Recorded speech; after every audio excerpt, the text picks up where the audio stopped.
Nos volvemos a encontrar por este mismo canal y por estos medios de comunicación en este servicio altruista de los monaguillos de Puente Jula.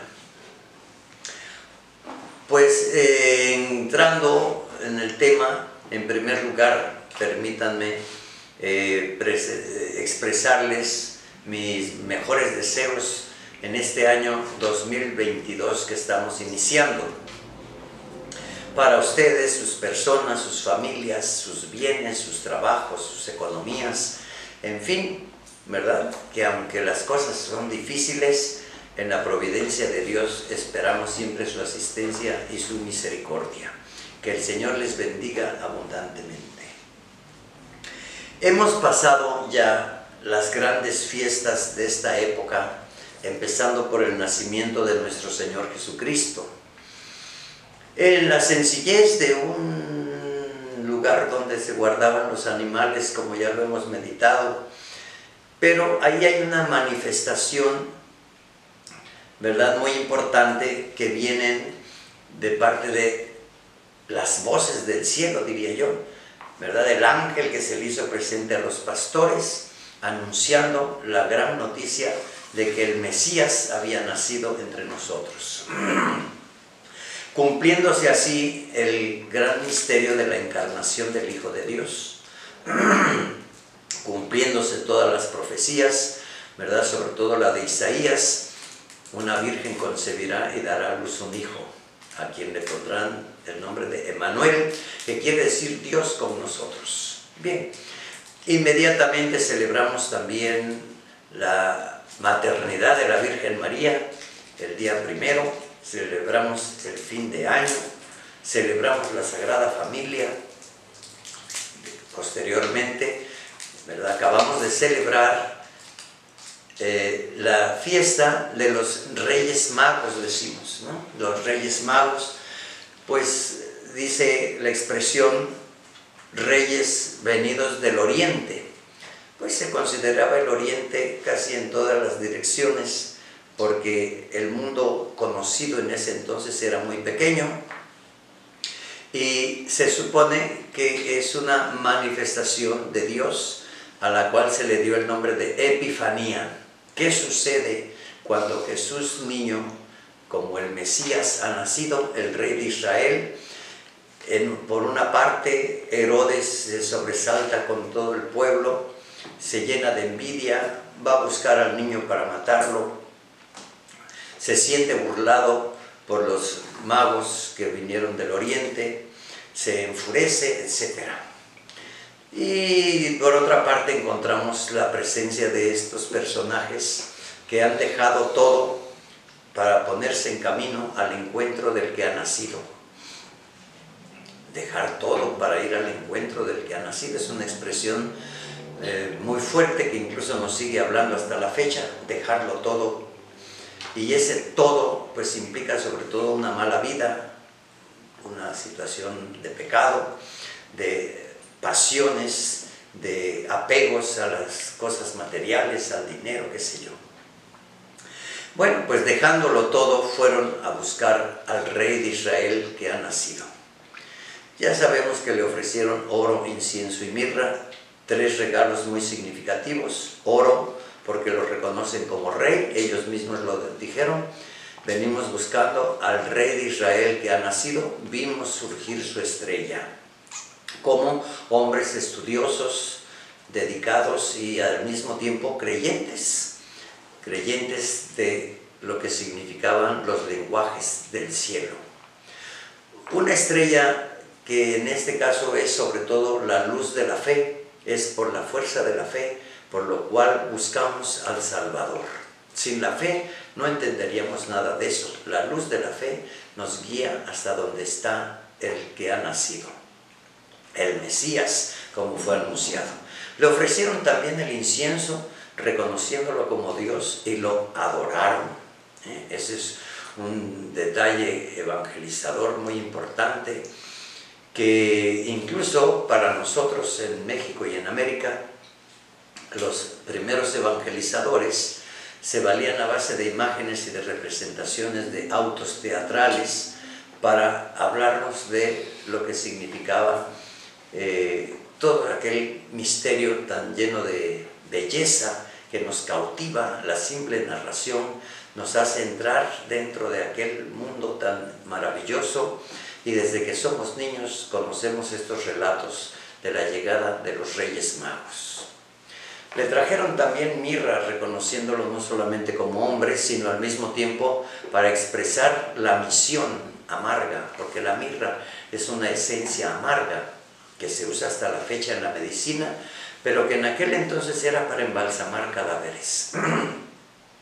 Bueno, pues ya ha pasado estas grandes fiestas, este tiempo que hoy concluye, pero celebramos hoy el bautismo de nuestro Señor Jesucristo. Vamos a ver de qué se trata todo esto. Bueno, pues estamos, recuerden ustedes, en el ciclo C de la liturgia, y por lo mismo nuestra interiorización al Evangelio pues debe de ser con mayor cuidado, con mayor atención, como quien vaya en tercer año. Ya quiere decir, ya pasamos 2 años anteriores con la misma evangelización, pero hoy tenemos que encontrarle un sentido nuevo. En esta expresión que tiene el ciclo C de profundizar la palabra, encontramos exactamente eso, la palabra que ilumina a todo hombre que nace en este mundo, nos diría el Evangelio de San Juan, ¿verdad? La luz de Cristo es la verdad, es el amor, es su misericordia, es la evangelización misma, la doctrina que nos invita, como dice hoy la segunda lectura, a dejar todo lo que es el pecado y las malas costumbres para entrar, decían antes, en religión, es decir, en la unión con Dios. Religar significa eso, hacer una liga de empate con Dios. Y por lo mismo, pues hoy encontramos esta exhortación de San Pablo a Tito en la segunda lectura, que nos habla de cómo debemos de apartarnos de lo que es el pecado y de lo que es la situación de quedarnos sin religión, sin religión. Los que hemos entrado en religión debemos de apartarnos de las cosas malas. El bautismo de nuestro Señor Jesucristo nos hace una narración, el Evangelio de San Lucas. Recuerden que estamos viendo para este año el Evangelio de San Lucas los domingos, y entre semana el Evangelio de San Mateo. ¿Qué nos dice el Evangelio de San Lucas? Pues dice, precisamente empieza a presentar la figura de Juan el Bautista. Juan el Bautista, que fue movido por el Espíritu de Dios en una vida de ascesis, de penitencia. Era un hombre impresionante, donde incluso la gente lo veía con gran admiración, pensando incluso que él fuera el Mesías. Dice, en aquel tiempo, como el pueblo estaba en expectación y todos pensaban que Juan el Bautista era el Mesías, fueron a preguntárselo. ¿Qué significa que todo el pueblo estaba en expectación? Pues sepamos este otro dato que también es muy importante y muy interesante, porque en el pueblo de Israel, en la escuela, vamos a decir la escuela, se estudiaba todo lo que habían dicho los profetas, se estudiaban las grandes profecías que anunciaban al Mesías, de tal manera que todo el mundo estaba en cierta forma informado, y habían determinado que ya era el tiempo en que debería de llegar el Mesías, sobre todo como lo había anunciado el profeta Miqueas y todos los demás profetas. Hoy incluso en la primera lectura encontramos al profeta Isaías, que también anuncia todo lo que es el misterio de la salvación, cuando el mismo Dios, ¿verdad?, les dice: consuelen, consuelen a mi pueblo, dice nuestro Dios, hablen al corazón de Jerusalén, díganle a gritos que ya terminó el tiempo de su servidumbre y que ya ha satisfecho por sus iniquidades, porque ya ha recibido de manos del Señor castigo doble por sus pecados. Pues en ese tenor de verdades, Juan el Bautista dice que el pueblo estaba en expectación, ya lo estaban esperando, ya se había llegado el tiempo en que los profetas lo habían anunciado que llegaría el Mesías.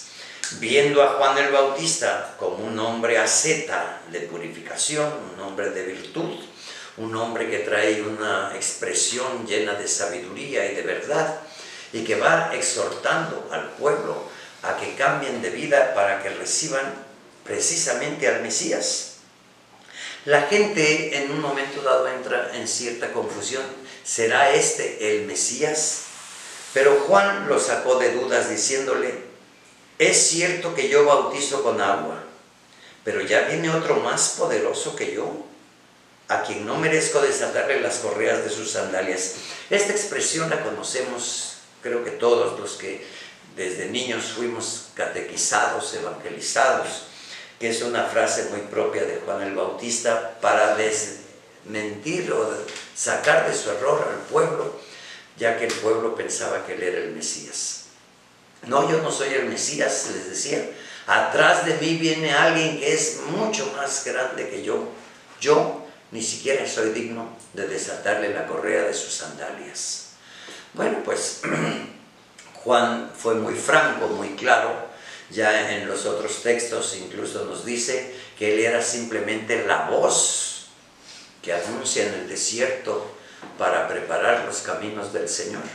La voz es como el vehículo por donde sale la palabra, pero Él no es la palabra es Cristo, la palabra de Dios que se hizo hombre y habitó entre nosotros. La palabra es Cristo. Ya lo hemos dicho en otros momentos, que la palabra no es solamente un escrito o una serie de consejos buenos o piadosos, sino que la palabra es Cristo. Pues bien, Juan el Bautista se le llama así porque estaba a las orillas del río Jordán, a la parte norte del pueblo, y ahí se le juntaba mucha gente y él exhortaba a todos. Era de tal manera su predicación y su exhortación que incluso el mismo Herodes venía para escucharlo y se quedaba fascinado Herodes de escuchar a Juan el Bautista, pero nunca se esperó la sorpresa de que Juan el Bautista se volteara, lo señalara y le dijera: Herodes, no te está permitido vivir con la mujer de tu hermano. Imagínese usted el rey dando escándalo, ¿verdad?, en un concubinato ahí muy feo con la mujer del hermano. Pues es como una relación incestuosa que degrada a la familia y el honor, y más que él es el rey de Israel. Por lo mismo, pues hay que empezar desde la cabeza cuando está mal, y Juan no se detuvo para denunciarlo en sus pecados, en su vida mala: conviértase. A la mujer no le pareció, y ya sabemos la historia, ¿verdad? Buscó una ocasión para pedir que trajeran en una charola la cabeza de Juan el Bautista. Pero Juan el Bautista murió por la verdad, murió anunciando a Cristo, al Mesías, y preparando los corazones del pueblo de Israel. Juan dijo de Jesús lo siguiente: yo los bautizo con agua. Era como un signo o un rito muy simple, donde Juan los llamaba para que en ese baño en el río, que era sumergirlos en el río, eso significa el verbo bapto, sumergir, bañar, y un baño de inmersión, para que el cuerpo entregado al pecado por lo menos denotara públicamente que busca su limpieza. Y arrojando la vida antigua, pues ellos pensaban que la vida flotaba en el aire, así de que había que soltar todo el aire dentro del agua para que las aguas del río se la llevaran y no regresaran. Una vez que salían del agua, volvían a inhalar en un cuerpo limpio una vida nueva. Era un signo, simplemente un lenguaje físico o mediante este ritual de inmersión y de baño para un cambio de vida. Quienes así lo aceptaban entraban a bautizarse. Lo que menos se podría imaginar es que llegaría también Jesucristo a pedir el bautismo. Ya Juan había dicho, Él, el que viene atrás de mí, que es mayor que yo, los va a bautizar a ustedes en Espíritu Santo y con fuego. Pues sí, porque el verdadero baño no es lavar solamente la carne, el cuerpo, como nos bañamos diariamente. Bueno, eso esperamos. Sino que era un baño interior, eso lo entendemos rápidamente. Y ese baño interior es como quitar el pecado, porque Juan el Bautista lo habrá de señalar como el Cordero de Dios que quita el pecado. Para borrar el pecado, pues no era suficiente el agua de un río, porque ¿con qué se quita el pecado? ¿Acaso con lejía o con piedra pómex o con cloro? Pues el pecado no se quita con eso. El pecado se quita con la fuerza misma del Espíritu Santo que trae Jesucristo y con su propio sacrificio, es decir, con la sangre de Cristo, que finalmente lo entregará todo hasta el altar de la cruz. La sangre de Cristo lava nuestros pecados, y cuando nosotros recibimos el bautismo de Cristo, no el bautismo de Juan.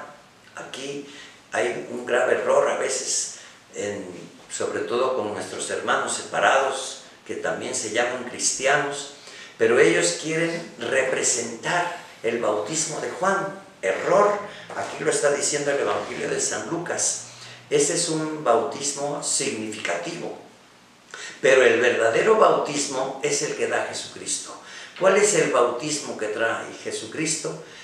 El entregarnos con la fuerza de su Espíritu y con el fuego mismo de su amor, entregando su sangre preciosa y su cuerpo en el sacrificio de la cruz. Eso es lo que lava el pecado de aquel que se arrepiente, que se convierte y que viene a hacer una alianza con el Señor. Una alianza donde, dejándolo todo, se entrega uno al Señor. El bautismo que recibimos no es el bautismo de Juan, perdónenme que sea reiterativo e insistente, pero este es un error que debemos de ir corrigiendo, sobre todo en aquellas personas que quieren irse a bautizar a un río y que hasta que tengan 30 años y bueno, un montón de cosas como si fuera una representación teatral. No, la Iglesia nos ofrece el sacramento del bautismo desde que nacemos, sobre todo de aquellos padres que presentan a sus hijos porque quieren que desde que nacen sean también hijos de Dios. El bautismo nos hace ser hijos de Dios, porque lo que recibimos en el bautismo es la vida que Cristo nos da desde la cruz. Y cuando recibes la vida de Cristo, con Cristo te haces hijo del Padre. Y por eso todos llamamos a Dios Padre nuestro y nos hermanamos, decimos, en esta misma fe y en este mismo caminar, en esta alianza que Jesucristo hace con nosotros. Somos con Cristo hijos del Padre. Y Cristo es el Mesías y Redentor del género humano. Bueno, pues Cristo nos trae este nuevo bautismo en el Espíritu Santo y en el fuego mismo de su amor. Con toda la pasión divina, podríamos decirlo así, se entrega por nosotros para lavarnos, bañarnos, purificarnos, desinfectarnos, liberarnos del demonio y de las fuerzas del ocultismo, que mucha gente hasta la fecha anda metida en el ocultismo. Pues es que les falta el conocimiento de Dios, el conocimiento de la doctrina, del Evangelio, del catecismo. Y la gente se va nada más por sentimentalismos, ¿no? Diosito, Diosito, y yo creo mucho en ti, etcétera, ¿no? Pero estamos tan distantes de Dios muchas veces que tenemos años sin confesarnos, sin renovar la gracia del bautismo, sin alimentarnos con su cuerpo en la Sagrada Comunión, no asistimos a participar con toda la comunidad de la iglesia como nuestra gran familia espiritual, nos aislamos. Mucha gente dice, yo voy al templo cuando no haya gente, yo no voy a ser hipócrita, en fin, un montón de disculpas ociosas que solamente denuncian nuestra ignorancia. Salgamos pues de toda esa ignorancia y reflexionemos más en nuestro bautismo, el bautismo que hemos recibido. Y quien no lo ha recibido, oiga, que no se le haga más tarde, ¿no? Y que no se le haga más tarde, sobre todo cuando estamos amenazados por una pandemia, por el crimen organizado. No sabes ni a qué horas vas a morir o de cualquier otra razón. Pues tenemos que estar preparados, ¿verdad? Sucedió pues que de entre la gente que iba a ver a Juan el Bautista, llegó Jesucristo. Imagínese usted que salió de la carpintería como cualquier laico, como cualquier ciudadano, y se presentó en el río Jordán, donde se encontraba Juan bautizando a la gente. Un comentario que nos da el Evangelio, porque quiere decir que Jesucristo se presenta en la solidaridad del pueblo, como si fuera un pecador. Él no necesitaba ser bautizado, pero dice, movido por el Espíritu. Quiere decir que era un momento específico que él tenía que realizar, porque ahí sabemos muy bien que va a suceder algo extraordinario. Él se presenta pues como un laico, como un ciudadano normal y ordinario, siendo que no lo era, porque es Dios hecho hombre. Pero Jesús fue bautizado por Juan. Mientras Juan oraba por Jesús, dice, se abrió el cielo y el Espíritu Santo bajó sobre él en forma sensible como de una paloma, y del cielo llegó una voz que decía, tú eres mi Hijo, el predilecto, y en ti me complazco.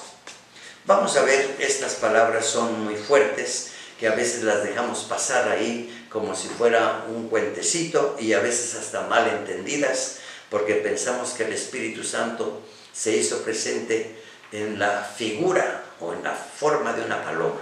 Y eso hay que aclararlo, porque no es así tan simplonamente, o como lo vemos expresado en las grandes pinturas clásicas del bautismo de Jesús en el río Jordán con Juan. Y el artista pues representa las cosas en esa forma. Dice que Jesús, cuando fue bautizado y mientras Juan oraba por él, Juan es el que va a dar testimonio. Yo vi los cielos abiertos. Quiere decir que es como el principio de una nueva era, o el principio de un momento en el que la humanidad debe enterarse quién es el que está aquí entre nosotros. Cuando dice el cielo abierto, es como abrir verdaderamente las puertas de par en par y Dios se hace presente. A esto le llamamos teofanía, la manifestación de Dios. Se manifestó el Padre, el Hijo y el Espíritu Santo. 3 personas y un solo Dios, decimos ya en la reflexión teológica y que hemos aprendido también en el catecismo. Es un solo Dios y en Dios hay 3 personas realmente distintas, el Padre, el Hijo y el Espíritu Santo. Este lenguaje mucho más fuerte que lo que meditábamos en la Epifanía, que fue la manifestación de Dios en una forma universal, decimos, o católica. ¿Eso qué significa católico? Universal. La manifestación de Dios para todos los pueblos, reconocido por los reyes. Pero hoy es diferente. Hoy está en medio de su pueblo. Hoy está entre todos aquellos que vienen buscando la conversión, de aquellos que quieren regresar a Dios, de aquellos que se arrepienten de sus pecados, que se hacen bautizar. Y Jesús, como uno de tantos, se presentó y se abrieron los cielos, quiere decir, la gracia de Dios desciende a la humanidad entera. El Espíritu Santo, la tercera persona de la Santísima Trinidad, dice, bajó sobre él, en forma sensible, como de una paloma. No dice que era una paloma, ni que traía la figura de la paloma, no, sino cómo baja una paloma. Una paloma no baja como un águila o como un cóndor sobre su presa, sino que baja suavemente. El Espíritu de Dios baja suavemente. El Espíritu de Dios, con la misma gloria de Dios, se hace presente en Jesucristo para distinguirlo de los demás. El Espíritu Santo, dice, en la forma en que baja una paloma, pero al mismo tiempo nos hace pensar en la paloma mensajera, aquella que Noé echó desde el arca para ver si el diluvio había terminado. Ya el Señor lava a la humanidad, ya el Señor está aquí para quitar el oprobio que cubre a todos los pueblos, el velo que no nos deja ver la luz de Dios. En fin, todas esas imágenes del Antiguo Testamento las podríamos reflexionar en el día de hoy, pero eso es, se corrieron los cielos, quiere decir, se hace la gran revelación, lo que estaba oculto hoy puede verse, oírse y transformarnos incluso en testigos. El que ve, el que oye, por lo menos, dos sentidos, ya Tomás tocará. En fin, por los sentidos. Dios se hace sensible a los sentidos del ser humano. Y se corre ese velo que no nos deja ver la eternidad. Es el principio de toda la obra y la tarea que Jesucristo va a realizar con nosotros. Baja el Espíritu Santo, pues, en esa forma amable, lleno de amor, porque el Espíritu Santo, decimos en el credo, es el amor que procede del Padre y del Hijo. De tal manera es el amor entre ellos que la tercera persona es la esencia, el amor. Y será la fuerza. Eso quiere decir que nos bautizará en Espíritu Santo y fuego, es decir, con toda la fuerza del amor divino. Descendió pues sobre él, lo distingue entre los demás, y luego se dejó oír una voz del cielo que decía, tú eres mi Hijo, el predilecto. Ahí está como ese señalamiento en donde Jesucristo se distingue y al mismo tiempo es conocido por sus paisanos, vamos a decir eso, ¿verdad? Por el pueblo de Israel, y la voz corrió de inmediato. Es mi Hijo el predilecto, en quien me complazco. La obra de Jesús es redimir al hombre de la tierra. Y por esa misma razón, si esa es la intención con la que viene Jesucristo de darnos la redención, el Padre se complace en su Hijo y el mismo amor del Padre desciende sobre nosotros para darnos la salvación, porque ese es el deseo del Hijo de Dios, Jesucristo el Señor, o el Mesías, como lo hemos venido meditando en estos últimos días. Tú eres mi Hijo predilecto y en ti me complazco.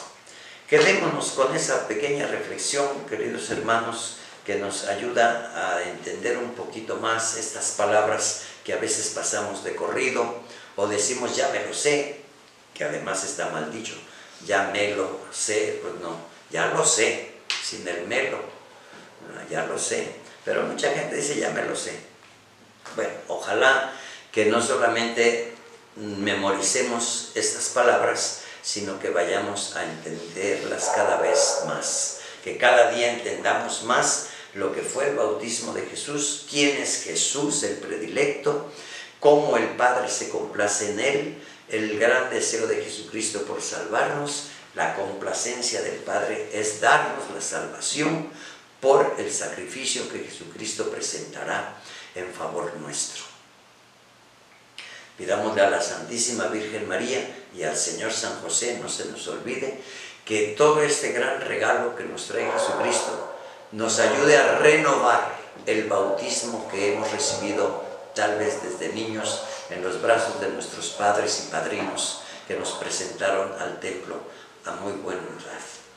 Pidámosle pues a ellos que ellos nos hagan renovarnos, nos ayuden a renovar nuestro propio bautismo y nuestro compromiso con la Iglesia, con la comunidad del pueblo de Dios y con nuestra propia familia, la familia de sangre o la familia espiritual. Haga de cuenta que tiene usted dos familias, la familia de sangre en nuestra casa y la familia espiritual en la comunidad del pueblo.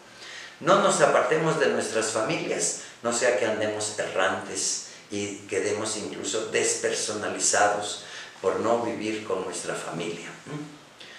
La familia nos respalda, la oración de la Iglesia nos respalda, la fe de la Iglesia nos respalda, pero cuando abandonamos la Iglesia, abandonamos la familia y perdemos esos respaldos tan valiosos que hoy, yo diría, son muy necesarios cuando hay tanta gente que se siente sola, abandonada, que nadie le entiende, que ha perdido incluso de vista la trascendencia de la vida y de la vida eterna, que se ha olvidado de Dios, de los mandamientos, en fin. Virgen Santísima, ruega siempre por nosotros los pecadores. Les recuerdo, suscríbase, toque la campanita para que le llegue a tiempo las notificaciones y favorezcanos con su like. El Señor les bendiga y sean ustedes catequistas desde su teléfono celular, tablet o computadora, compartiendo esta sencilla reflexión. En el nombre del Padre, del Hijo y del Espíritu Santo. Amén. Nos volvemos a ver